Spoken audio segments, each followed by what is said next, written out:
이 시간 주신 주님의 말씀, 출애굽기 13장 1절에서 10절까지의 말씀을 우리 한 절씩 보시고 마지막 절은 같이 보시겠습니다.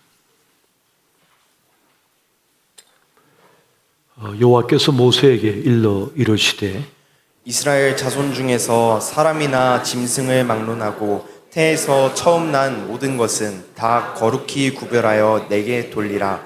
이는 내 것이라 하시니라. 모세가 백성에게 이르되 너희는 애굽 곧 종되었던 집에서 나온 그날을 기념하여 유교병을 먹지 말라. 여호와께서 그 손의 권능으로 너희를 그곳에서 인도해 내셨음이니라. 아비벌 이 날에 너희가 나왔으니 여호와께서 너를 인도하여 가나안 사람과 헷 사람과 아모리 사람과 히위 사람과 여부 사람 땅 곧 내게 주시려고 내 조상들에게 맹세하신 바 젖과 꿀이 흐르는 땅에 이르게 하시거든 너는 이달에 이 예식을 지켜 이래 동안 무교병을 먹고 일곱째 날에는 여호와께 절기를 지키라. 이래 동안에는 무교병을 먹고 유교병을 내게 보이지 아니하게 하며 내 땅에서 누룩을 내게 보이지 아니하게 하라. 너는 그날에 내 아들에게 보여 이르기를 이 예식은 내가 애굽에서 나올 때에 여호와께서 나를 위하여 행하신 일로 말미암음이라 하고 이것으로 내 손의 기호와 내 미간의 표를 삼고 여호와의 율법이 내 입에 있게 하라. 이런 여호와께서 강하신 손으로 너를 애굽에서 인도하여 내셨음이니 해마다 절기가 되면 이 규례를 지킬지니라. 아멘. AI 시대의 자녀 교육이라는 제목으로 말씀의 은혜를 나누고자 합니다. 우리 시대가 매우 변화무쌍한 것 같습니다. 그리고 그 속도는 점점 가속화되고 있는 것 같습니다. 그래서 이 변화의 시대 속에서 우리 자녀를 어떻게 지켜내고 또 양육하고 돌볼 것인가라고 하는 것이 우리 부모 세대에는 큰 과제가 되고 있습니다. 아직 가보지 않는 또 겪어보지 않는 그런 변화를 우리가 맞닥뜨리고 있기 때문에 그렇습니다. 특히 부모 세대는 어떻게든 살아왔기 때문에 우리 자녀 세대와 그 아래 세대가 살아갈 세상에 대하여 상당한 염려, 불안, 두려움을 느끼고 있는 것도 사실인 것 같습니다. 그런데 이런 변화나 역사는 늘 우리만 겪는 것이 아니고 이미 이전 세대 또 그 이전 세대가 늘 겪어왔던 그런 변화의 충격이었던 것 같습니다. 오늘 본문의 말씀에서도 하나님께서는 모세에게 변화를 거듭 겪고 있는 이스라엘 백성으로 하여금 매우 중요한 가르침, 메시지를 주고 있는 것을 보게 됩니다. 그것은 절기를 지켜서 하나님의 구원하심을 기억하라는 거죠. 왜 그 구원의 역사를 기억해야 합니까? 그것은 하나님을 잊지 않도록 하기 위함인 것입니다. 아무리 변화를 맞닥뜨리고 새로운 문화 속에 또 새로운 역사 속에 들어간다 하더라도 정말 중요한 것은 하나님을 잊지 않고 하나님의 구원이 있다고 하는 사실을 기억해야 된다는 것입니다. 하나님의 임재, 하나님과의 동행이 제일 중요한 과제가 되고 있다는 거예요. 그래서 모세는 유언을 남길 때 너희들이 이제 가나안 땅에 들어가게 되면은 리더, 그러니까 통치자는 반드시 세 가지를 지켜야 된다고 유언을 남겼습니다. 그 첫 번째가 마병을 많이 두지 말라는 거죠. 말을 많이 두지 말라는 거예요. 그리고 아내를 많이 두지 말라는 거죠. 그리고 황금을 많이 두지 말라고 이렇게 말씀을 줍니다.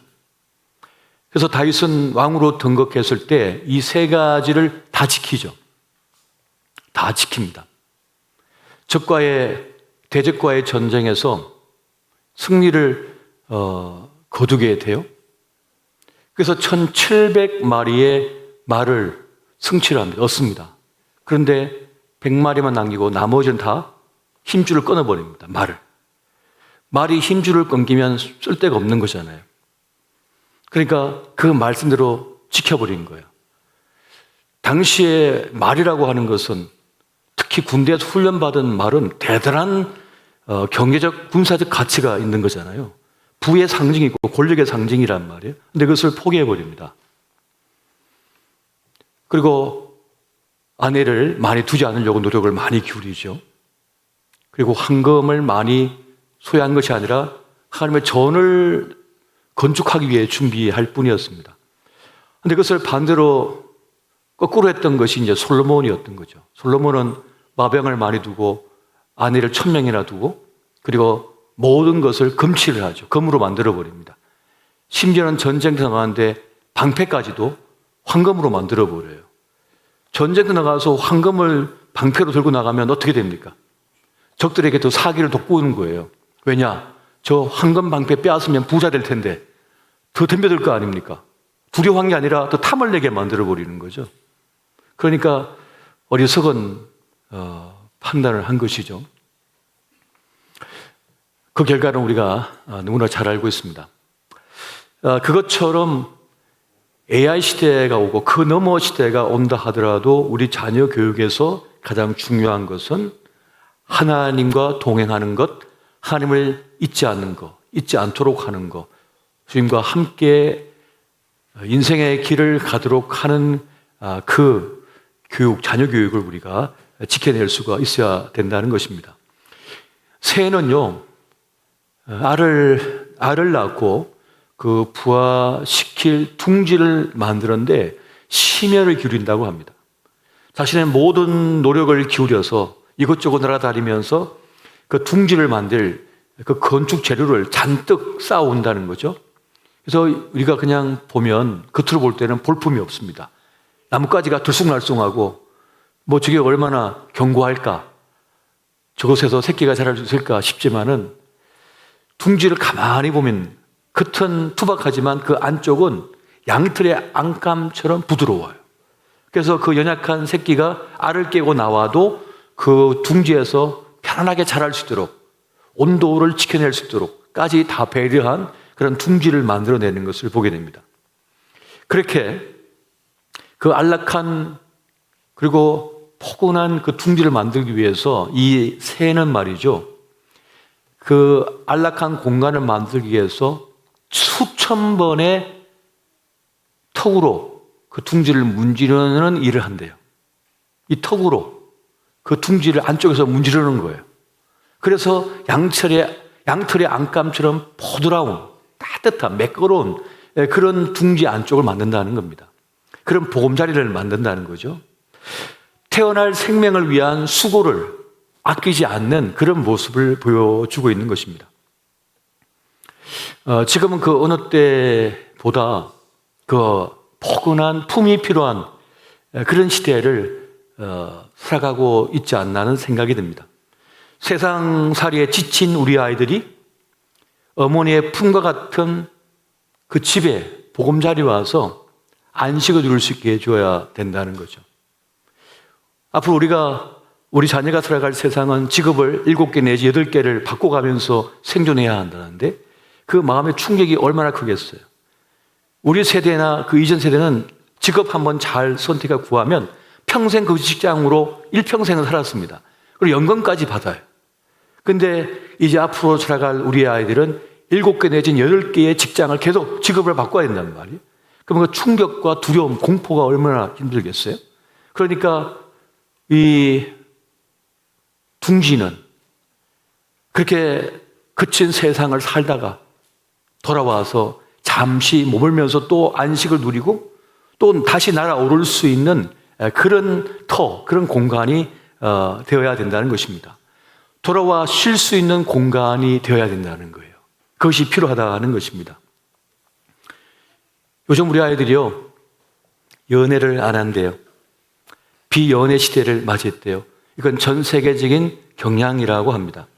그래서 성적인 침체기를 맞았다고 학자들이 그런 이야기를 한답니다. 그리고 연구해 보니까 남성 호르몬이 급격히 떨어져 있다고 합니다. 테스토스테론이라고 하는 남성 호르몬이 뭐 성기능도 하고 그런 활동도 하고 어떤 그런 도전하는 그런 정신을 이끌어내는데 말이죠. 1990년대의 40대에 비해서 2000년대의 40대는 이 남성 호르몬이 한 20%가 다운돼 있답니다. 갈수록 더 다운된대요. 그러니까 의욕이 안 생기는 거예요. 도전 의식도 안 생기고 여자를 봐도 아무 감흥이 없는 거예요.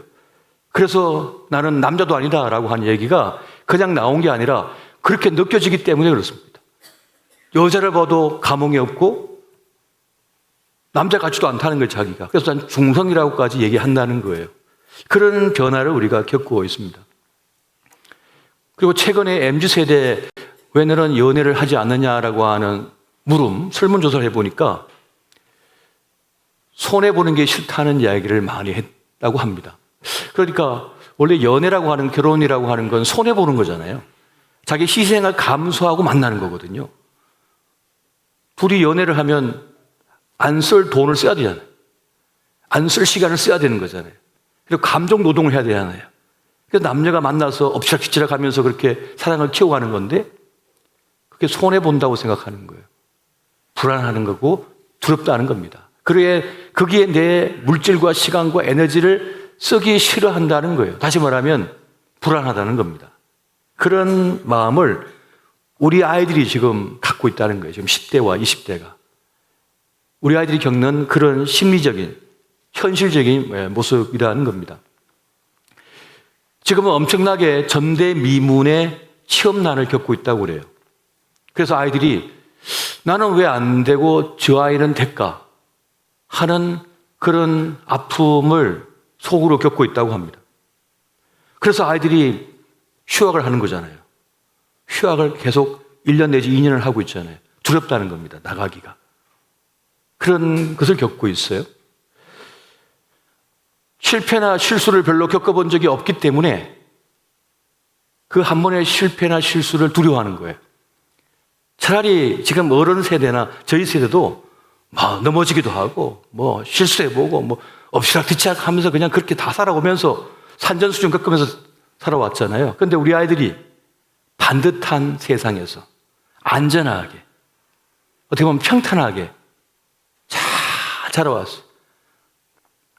어린이날 오늘 맞이했습니다만 엄마 아빠가 선물을 주고 옷도 사입히고 보살펴 주잖아요. 그런데 저 자랄 때는요, 어린이날 선물 받아본 기억이 없거든요.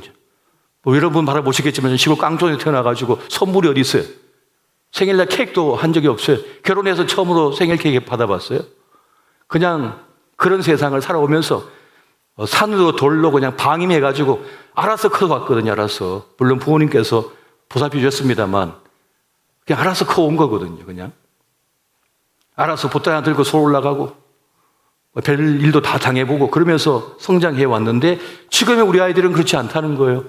부모님들이 이미 정착을 했고 안정적이다 보니까 그 안에서 자랐기 때문에 아이들은 실패를 경험해 본 적이 별로 없는 거예요.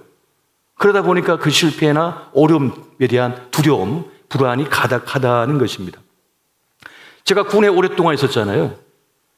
어른들, 요즘 우리 집사님들이나 우리 장로님들 요즘 군대가 군대야 그러시잖아요. 근데 요즘 군대에도 또 자살합니다. 힘들다고 쓰러져 버려. 낙오해 버려요. 힘들다고.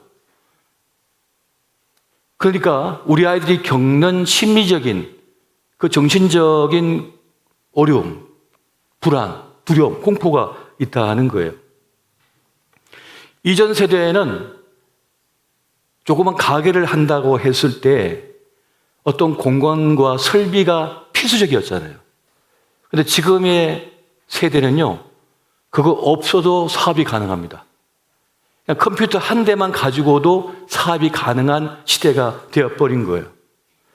전에는 사람과 자본이 있어야 됐습니다만 지금은 창의적인 발상을 통해서 사업도 하고 자기 직장도 꾸려가는 그런 시대를 맞이한 거예요. 그러니까 어떻게 보면 더 좋은 것 같지만 사실 더 어려운 거예요. 전에는 반듯한 공간만 있고 제품만 있으면 판매도 해서 사업을 할 수 있었지만 지금은 전혀 다른 체제, 그런 세상을 우리 자녀들이 지금 살아가게 됐다는 거죠. 지금까지 공부는 뭡니까? 지금까지 공부는 시험 점수를 잘 받기 위해서 제한된 시간 동안 주어진 학습, 공부량을, 정보를 빨리 습득해가지고 출제자가 낸 문제의 의도를 파악해서 답을 내면 좋은 대학도 갔고 그 덕분에 좋은 직장도 얻었어요. 그리고 그 직장에서 요구하는 서류를 제출하거나 어떤 값을 내가지고 제출하고도 직장 생활이 가능했다는 말이에요.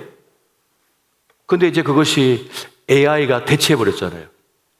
그런 노동은 별로 필요가 없어져 버린 거예요. 지금 기업들도 신입사원을 뽑는 것이 아니라 경력을 가진 유능한 인재를 영입하려고 한다고 하잖아요. 그러니까 자기 스스로 실력을 겸비하고 어떤 결과를 도출해낸 사람을 데려간다, 스카우트해 간다는 거예요. 이렇게 직원을 뽑지 아무것도 모르는 대학 졸업자를 이제는 안 뽑으려 한다는 말이죠. 그러니까 세상의 판도가 많이 바뀌어져 있다는 것을 우리가 보게 되는 것입니다. 그래서 AI 시대의 교육의 쟁점 세 가지가 있다고 그래요.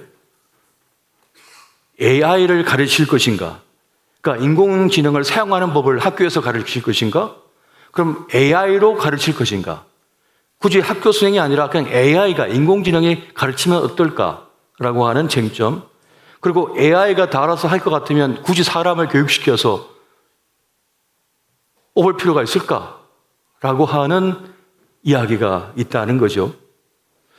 그러니까 이전보다 전혀 다른 세상을 살아가고 그 공부도 전혀 다른 개념을 갖게 됐다는 그런 말씀을 드리는 겁니다. 그런데 여기서 이제 깊이 우리가 생각해야 될 것이 그렇다면 학교 공부가 필요 없는가? 그렇지 않다는 거죠. 사실은 이제 진짜 공부를 해야 된다는 얘기가 있습니다. 전에는 시험을 잘 치기 위한 그런 암기, 그리고 거기서는 어떤 논리만 뽑아서 내놓은 것이 아니라 이젠 진짜 공부를 해야 된다는 거예요.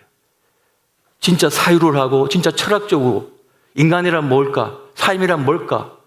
정말 사람에겐 필요한 것이 뭘까라고 하는 진짜 생각을 하면서 고민을 하면서 공부하는 진짜 공부를 해야 되는 그런 시대를 맞이했다고 해요.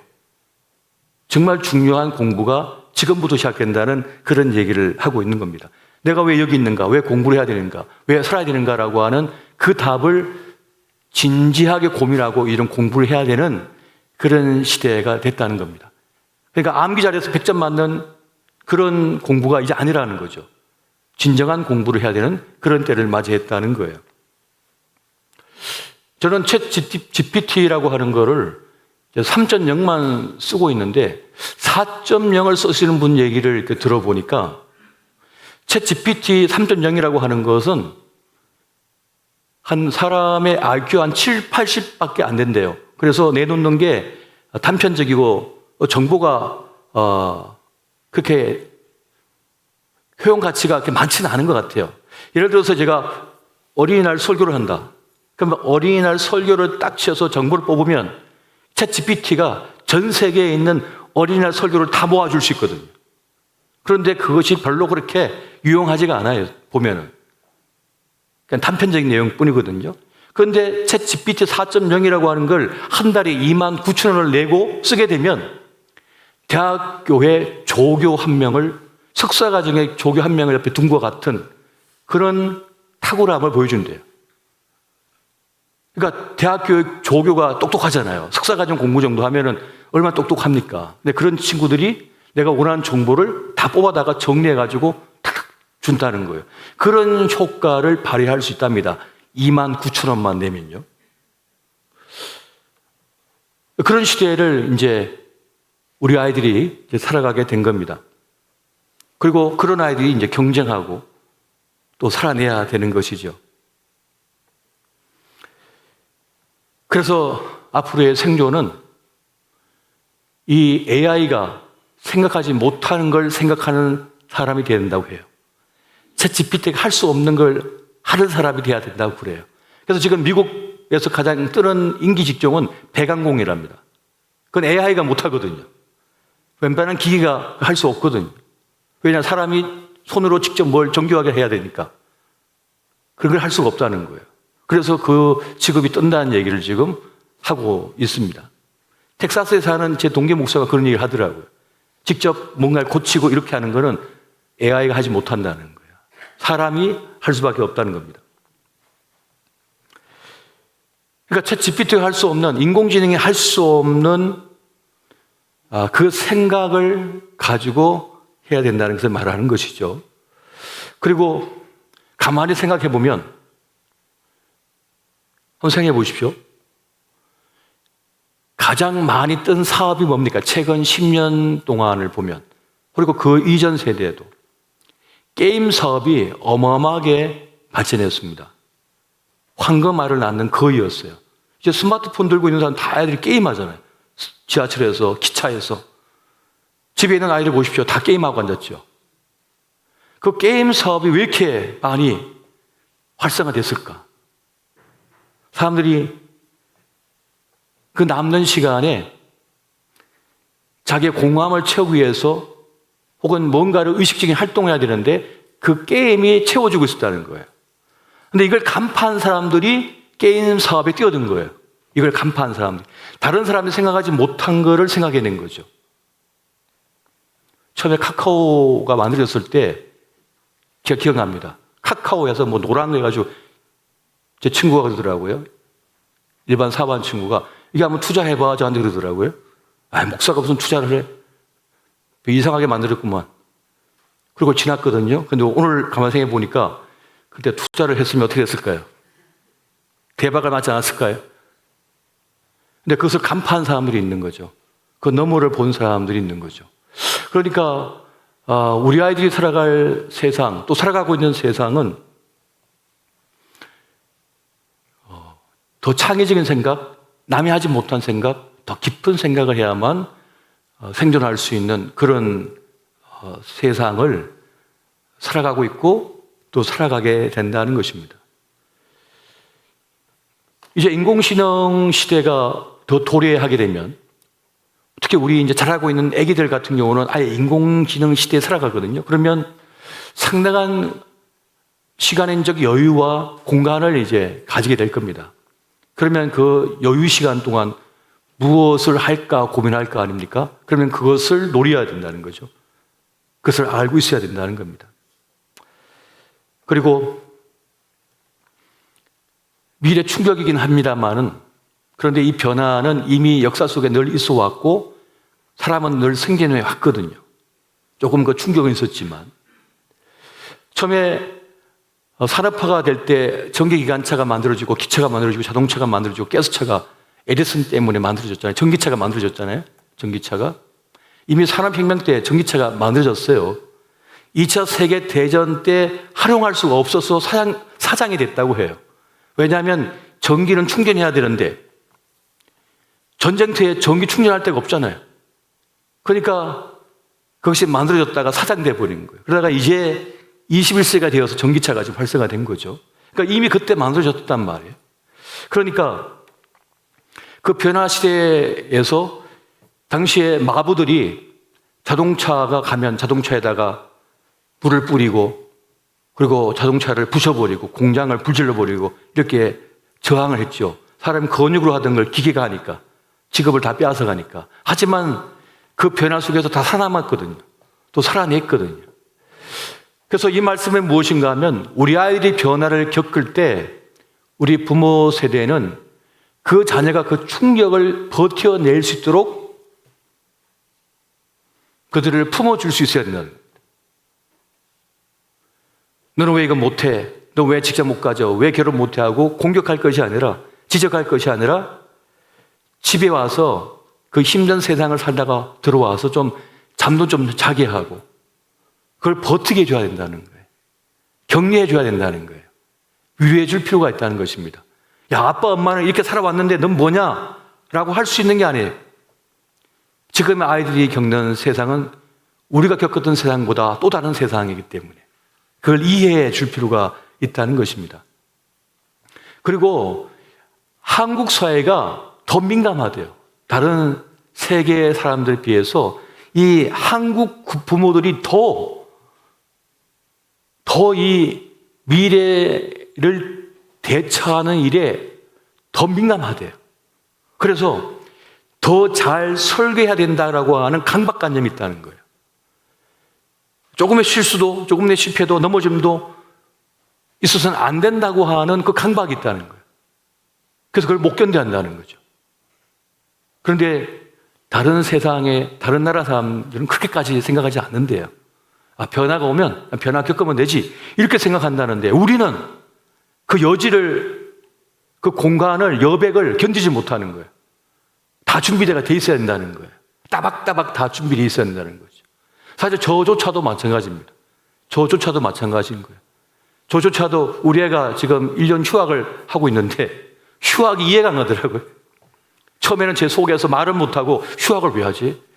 빨리빨리 해가지고 대학 딱 졸업해가지고 딱 취직 얻어가지고 뭐 결혼하고 손주 낳고 이렇게 가야 되는데 무슨 휴학을 해? 그랬더니 제 주변에 친구 목사들 물으니까 다 휴학하고 있어요, 애들이. 다 1년, 2년 다 휴학하고 있더라고요. 요즘은 다 휴학을 하는구나. 휴학을 왜 할까? 생각해 보니까 그런 아이들이 겪는 그런 두려움, 불안, 혹은 좀 더 텀을 두고 가려고 하는 그 의지가 있다고 하는 것을 알게 되었습니다. 사실 우리는 저만 하더라도 아버지가 60세에 이 세상을 떠나셨기 때문에 제 관념으로는 사람 한 60까지 사는구나라고 생각하고 열심히 살아야지 열심히 달려왔거든요. 그런데 100세래요 이제. 40년이 더 남은 거예요. 그러니까 요즘 아이들은 60으로 보지 않고 이미 100으로 보고 사는 거죠. 100으로. 그러니까 더 여유가 있는 것도 사실인 것 같습니다. 그래서 그 아이들이 겪는 문화 충격, 그 아이들이 바라보는 세상에 대하여 그 시간에 대한 관념이 좀 다르다라고 하는 것을 우리가 이해할 필요가 있을 것 같아요. 여러분, 한 뇌과학자들이 사람의 뇌를 연구를 40년 동안 했답니다. 6,000명을 대상으로 사람의 뇌를 연구해 봤대요. 그 6,000명의 뇌를 40년 동안을 연구를 해보니까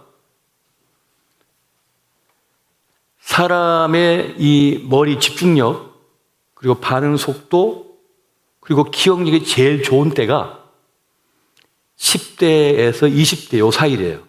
10대, 20대 사이가 제일 머리가 좋다는 거예요. 순발력 있고, 기억력도 좋고, 반응도 빠르고. 그런데 어떤 복잡한 문제나 어떤 상황에 닥쳤을 때 그걸 종합적으로 사고하고, 그걸 분석하고, 그걸 결론 내리고, 그걸 대처하는 능력은 몇 세가 제일 좋은가 따져봤더니 46세에서 53세 사이였답니다. 요때가 가장 무슨 복잡한 문제, 어려운 문제를 만났을 때 그걸 해결하고 극복할 수 있는 능력을 가진 나이래요. 그래서 아마 한국 교회에도 담임 목사 뽑을 때 45세에서 55세 사이를 뽑는지 모르겠어요. 제일 좋은 나이라고. 이것을 보면 여러분, 우리의 10대, 20대에는 뭡니까? 모든 걸 종합적으로 사고하고 어떤 결론을 도출하고 그러기에는 아직 어리다는 겁니다. 그러니까 실수도 하고 실패도 하고 넘어지기도 하고 자충우돌하는 시기라는 거죠. 그래서 그거를 우리가 이해할 필요가 있다는 거예요. 그래서 이때 필요한 게 뭡니까? 우리 아이들을 믿어주고 위로해주고 격려해주는 것이 정말 중요하다는 거예요. 그래서 결국 부모 세대는 우리 아이들이 집에 들어오면 말없이 그 아이를 위해서 식탁을 차려주고 맛있는 것을 해먹이고 기도해주고 또 얘기를 들어주고 보살펴주는 역할, 어떻게 보면 아주 기본적인 것 같지만 그 역할이 매우 중요하다는 것을 말하는 것이죠. 그래서 우리 부모 세대는 우리 아이들이 겪는 그 어려움에 대하여서 이해를 하고 좀 기다려주면서 그 아이들이 몇 번을 실수할 수 있고 몇 번을 실패할 수도 있지만은 그것을 답답해 하지 않고 기다려주는 것이 필요하다는 겁니다. 왜냐하면 그 아이들이 기댈 곳이 어디 있겠어요? 부모 외에 기댈 곳이 어디 있습니까? 집에 와서 나를 믿어주고 나를 신뢰해주고 나를 아껴주는 아버지, 어머니, 그 가족의 품 안에서 평안을 누리는 거죠. 그리고 다시 연결돼가지고 달려가게 하는 거죠. 이 역할, 이것이 매우 중요하다는 거예요. 그렇게 우리 아이들이 성장해 나갈 수 있도록 돌봐주는 거 매우 중요한 일이 될 것입니다. 사실 성경적으로 보면 우리 각자 우리의 자녀들에게는 하나님께서 주신 그 아이만이 가진 특별한 가능성이 있어요. 특별한 면이 있어요. 그 아이의 가능성이 있는데 우리가 그걸 잘 모른 채 지나칠 때가 많습니다. 그래서 저도 제 아이를 위해서 기도할 때도 가장 많이 하는 기도가 무엇인가 하면 내가 낳은 내 자식이지만은 제 아들을 잘 모릅니다. 저보다 더 잘 아신 주님께서 이 아이의 가능성을 열어주시고 좋은 만남을 주시고 이 아이를 이끌어 달라는 그런 기도를 해요. 이 기도는 매일매일 올리고 있는 제 간절한 기도예요. 여러분도 이렇게 기도하시죠? 그 아이의 앞으로의 길은 우리는 알 길이 없습니다. 주님만이 아시는 거예요. 아브라함, 조슈아, 헷셀이 누가 사람이라고 하는 그 글에서 성경적인 교육의 과제 4가지를 얘기했습니다. 첫 번째가 있는데요. 그 첫 번째 안에 같이 한번 볼까요? 자, 시작. 존재하는 모든 것에 경탄하는 마음을 길러주어야 한다. 우리 아이들이 자랄 때 우리가 알려주고 가르쳐줘야 될 것이 있다면 무엇인가 하면 내 삶에 대하여, 이 세상에 대하여 감탄할 수 있도록, 그 꽃 한 송이에도 감탄할 수 있는 그런 마음을 길러줘야 된다는 거예요. 그 가치를 깨닫게 해줘야 된다는 거예요. 이 세상의 놀라움, 경이로움에 대해서 그것을 형편없게 여기는 게 아니라 정말 소중하고 귀하다라고 하는 것을 자꾸만 들려줘야 된다는 거예요. 그걸 알게 해줘야 된다는 거예요. 그래서 애기들 손주 데리고 가서, 여러분 할머니 되신 우리 권사님들 데리고 가서 어떻게 해야 됩니까? 애기야 봐라. 이 꽃이 얼마나 예쁘냐. 이 꽃을 봐. 얼마나 생긋 웃고 있잖아. 그 아이가 볼 때 꽃이 뭐 울고 있는지 웃고 있는지 어떻게 알겠어요? 근데 할머니가 이렇게 알려주니까 이게 꽃이 웃는 거구나 하면서 꽃을 새롭게 바라보는 거죠. 꽃 향기를 맡아봐. 이 꽃은 이런 향기가 나지, 이 꽃은 다른 향기가 나잖아 하면서 그 꽃 향기를 맡으면서 꽃의 다름을 경험하는 거죠. 아름다움을 경험하는 거죠. 그렇게 될 때 세상은 달라져 보이는 거예요. 세상이 새롭게 보이는 거예요. 그 경탄의 능력을 자꾸만 들려줄 필요가 있다는 것입니다. 두 번째 같이 한번 볼까요? 자, 같이 읽습니다. 자신이 얼마나 값진 존재인 것을 깨닫게 해 주어야 한다. 경쟁에 시달리다 보니까 아이들이 다 주눅들어 버렸어요. 난 몇 점짜리고, 난 몇 등짜리고, 어느 학교 다니고 하면서 아이들이 주눅이 되어 버렸어요. 그래서 아이들이 자기 비에 빠져 있습니다. 열패감에 빠져 있어요. 지금 전 세계적으로 OECD 국가 중에서 자살률이 10몇 년째 한국이 제일 높잖아요. 10대, 20대 자살률이요. 그 이유가 뭡니까? 열패감 때문에, 자기 피해 때문에 못 견디는 거예요. 그 이유가 뭡니까? 자기가 얼마나 가치 있는 존재인지를 듣지를 못한 겁니다. 배우지 못한 겁니다. 알려주지 않은 것 때문인 것이에요. 스스로 자신을 존중하는 법을 배워야 되는데 자기 비판하는 법만 배운 거예요. 자기를 존중하는 법을 배워야 되거든요. 자기 소중함을 알도록 해줘야 되거든요. 이건 누가 해줘야 되는 겁니까? 부모가 해줘야 되는 거예요. 할아버지, 할머니가 해줘야 되는 거예요. 가족이 해줘야 되는 거예요. 네가 얼마나 소중한 가치 있는 사람이라고 하는 것을 알려줘야 된다는 거죠. 자기를 하찮게 여기면 다른 사람의 삶도 하찮게 여기게 됩니다. 자기 비하에 빠진 사람은 세상을 비관하게 되어 있습니다. 이것을 우리가 극복하도록 도와줘야 된다는 거예요. 세 번째는 같이 한번 봅니다. 세 번째. 자, 시작. 하나님을 알고 거룩한 삶을 살도록 도와주어야 한다. 하나님을 자꾸만 돌려줄 때, 하나님이 계시다고 하는 것, 하나님께서 우리의 창조자이시고 구원자라고 하는 사실을 자꾸 들려주셔야만 됩니다. 여러분, 믿음은 어떻게 나죠? 들음에서 나는 거죠. 자꾸만 부모님이 들려주면 그 안에 믿음이 생겨져 버리는 거예요. 그 믿음으로 살게 되는 것이에요. 그리고 그 하나님을 알 때 거룩한 삶을 살아내게 됩니다. 여러분, 거룩은 그 원래 뜻이 구별되었다는 뜻이거든요. 그러니까 세상과 구별된 존재라는 것이잖아요. 그러니까 이 거룩은 자신을 세상으로 지켜내는 것입니다. 거룩을 추구하는 사람은 자기 몸을 함부로 다루지 않습니다. 자기 인생을 함부로 다루지 않아요. 함부로 굴리지 않아요.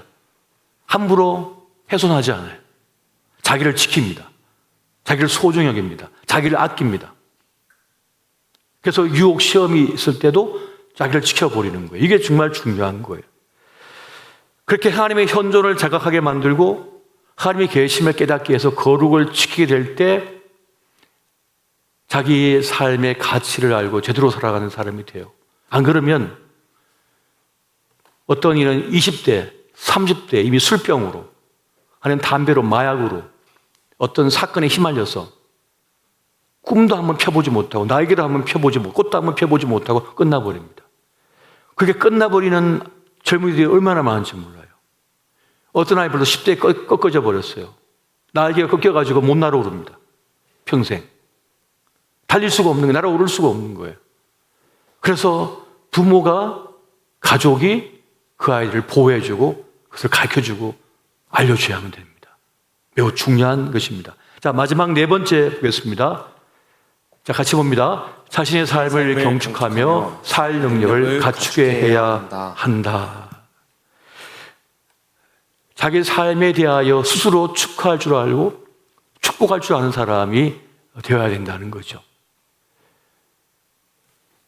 생일을 맞았으면 나의 탄생이 얼마나 값진 것이었는지, 귀한 것이었는지를 느끼게 해줘야 되거든요. 그러면 어떻게 해야 됩니까? 축하해줘야 되는 거예요. 생일 잔치를 케이크 자그마한 거라도 사놓고 온 가족이 축복해 주는 거죠. 너가 이 땅에 온 것이 얼마나 귀한 일이었는지를 가족들이 혹은 친구들이 축하해 줘야 되는 거예요. 축복해 줘야 되는 거예요. 그래서 자기 삶을 스스로 경축할 수 있는 사람이 되도록 해야 되는 것입니다. 그렇게 살 수 있는 능력을 갖게 줘야 되는 것이에요. 그러니까 자기 존재의 기쁨을 스스로 깨닫도록 해 줘야 하는 것입니다. 그래서 우리 아이들이 이제 교회를 오면 머리도 쓰다듬어 주고 품에 안아주기도 하고 손도 잡아주기도 하고 기도도 해주고 그렇게 하거든요. 우리 권사님들도 또 우리 어르신들도 그렇게 하시잖아요. 아이들을 아이고 예쁘다, 아이고 이렇게 잘생겨서 이렇게 예뻐 하면서 자꾸만 만져주잖아요. 그게 사랑의 터치인데 그걸 통해서 그 아이들은 무의식적으로 내가 세상에 잘 나왔나 보다, 이 세상은 살만한 곳인가 보다, 내가 이렇게 예쁜가 보다, 나 괜찮은가 보다 라고 하는 걸 확인하는 거거든요. 어떤 분들은 사람들이 자꾸 만지니까 바이러스에 노출된다고 어떻게 된다, 병 걸린다 해가지고 어떻게 합니까? 방에 가둬놓고 스마트폰이나 아이패드 같은 거 해놓고 계속 뭘 들려줘요. 영어를 갖다가 막 2시간, 3시간 들려줘요. 언어 능력이 감퇴한답니다. 도리어 그것은. 언어학적으로 보면. 이 언어가 발달하기 위해서는 누군가 직접 만나서 감정 교류를 하면서 대화를 주고받아야만 된대요. 그래야만 언어 능력이 급속도로 발전한답니다. 그냥 영상 하나 틀어놓고 그 앞에 앉혀놓는다고 영어가 되는 게 아니라는 거예요. 부모와 친구와 어울려서 대화를 나눌 때 언어적 능력이 급속도로 향상된다는 거죠. 이거는 이미 증명이 되는 사항입니다. 실험을 해봤기 때문에 다 결과론적으로 말씀드릴 수 있는 거잖아요. 그러니까 결국 사람을 직접 만남을 통해서 그 사람과 교류함을 통하여 나를 인정해주는 사람, 나를 아껴주는 사람, 사랑해주는 사람을 자꾸만 경험할 때 자기의 존재적 가치를 느끼고 자신을 경탄하는 사람이 될 수가 있다는 것입니다. 이러한 교육, 이러한 우리가 해줘야 될 매우 중요한 사명이 우리 부모님에게, 우리 가정에 있다는 것을 우리가 알았으면 좋겠습니다. AI 시대 앞으로 더 좋아지겠죠. 더 발전하겠죠. 우리가 상상했던 것 이상으로 더 나은 세상이 될 것입니다. 하지만 그 변화 속에는 반드시 충격이 있고 또 어떨 때 보면 너무 그 속도가 빠르다 보니까 지칠 때도 있겠죠. 그때 우리 가정이 우리 부모가 해야 될 역할은 뭡니까? 우리 아이들을 격려하고 위로하고 품어주고 또 집에 와서 쉬었다가 다시 일어나서 달려가게 해주고 책망하지 말고 그리고 그 아이들이 하나님을 잃지 않도록 자기가 얼마나 소중한 존재인지를 깨닫게 해주고 또 그 아이의 가능성이 있음을 인정해주고 그렇게 할 때 우리 아이들은 정말 멋지고 또 훌륭하게 자기의 생의 몫을 살아갈 수 있게 될 것입니다.